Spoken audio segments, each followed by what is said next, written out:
भारी हो यानी पानी के पैरत लुगरा। मोरे साली के नखरा भारी हो यानी पानी के पैरत लुगरा।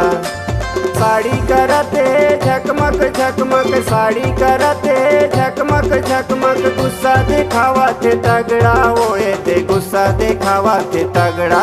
दुर्ग वाली के नखरा भारी हो यानी पानी के पैरत लुगरा।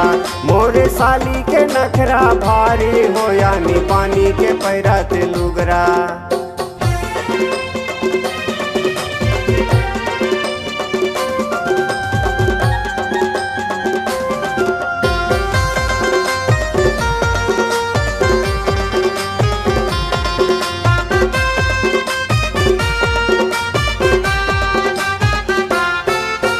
हाई हील के पैरे है सैंडल, रेंगत एड़ी टांग के, कहा थे भाटो चलना बाजार, गना वाले के डिमांड है।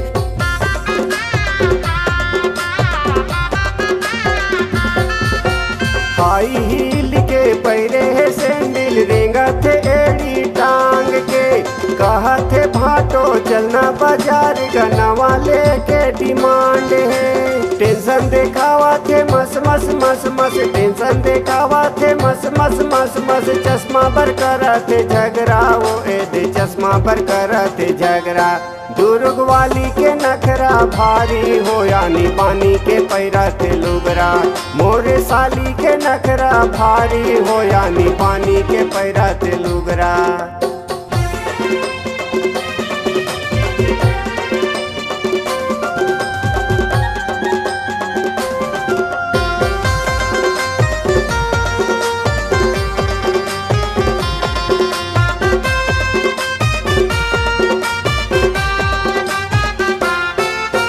कही थे भाटो करा दे शॉपिंग, एक जन हवा तुर सालीगा।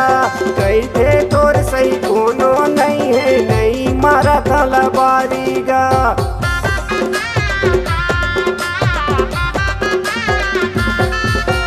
कही थे भाटो करा दे शॉपिंग, एक जन हवा तुर सालीगा। कही थे तोर सही कोनो नहीं है, नहीं मारा था लबारीगा। मीठ मीठ बोली माँ फुसला थे मोला, मीठ मीठ बोली माँ फुसला थे मोला, मोहिल बना देते लबरा होए दे, मोहिल बना देते लबरा। दुर्ग वाली के नखरा भारी हो यानी पानी के पैरत लुगरा।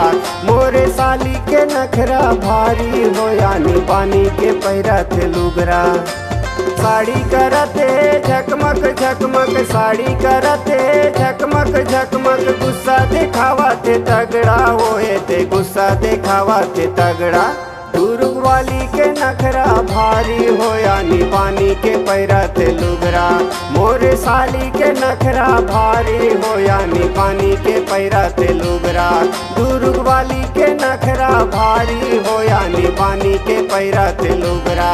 मोरे साली के नखरा भारी हो यानी पानी के पैरत लुगरा।